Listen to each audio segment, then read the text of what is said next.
ஆண்டவராகிய இயேசு கிறிஸ்துவின் ஈடு இணையற்ற நாமத்தினால் உங்கள் யாவரையும் அன்போடு கூட வாழ்த்தி வரவேற்கிறேன். மிகவும் வருத்தமும் வேதனையும் படுகிறதான ஒரு வீடியோவை நேற்று நைட்டு நான் பார்த்தேன்.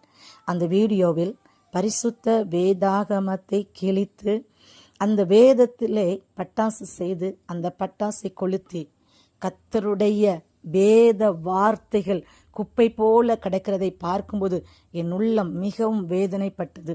இதை கேட்டுக்கொண்டிருக்கும் எனக்கு அருமையான கர்த்தருடைய பிள்ளைகளே, இந்த வேதத்தை கிழிப்பதற்கு இதற்கு காரணமாய் இருந்ததென ஒவ்வொரு ஜனங்களையும் என் தேவன் தொடும்படியாய் அவர்களும் கூட அந்த ரட்சிப்பின் அனுபவத்தை பெற்றுக்கொள்ளும்படியாய் அவர்களுக்காக நாம் பாரத்தோடு ஜெபிக்கிறவர்களாக காணப்பட வேண்டும். கர்த்தருடைய வார்த்தை உயிருள்ளதாக இருக்கிறது. வேதாகமத்தில் இருக்கிறதென ஒவ்வொரு வார்த்தைக்கும் வல்லமை இருக்கிறது. அவைகள் இன்னும் ஜீவிக்கிறது என்று சொல்லி அவர்கள் தெரியும்படியாக அவர்கள் காணும்படியாக நீங்கள் ஒவ்வொருவரும் அதற்காக ஜெபிக்கிறவர்களாக காணப்பட வேண்டும். நம்முடைய தேசம் சோதம் குமாரா பட்டணம் போல காணப்படுகிறது.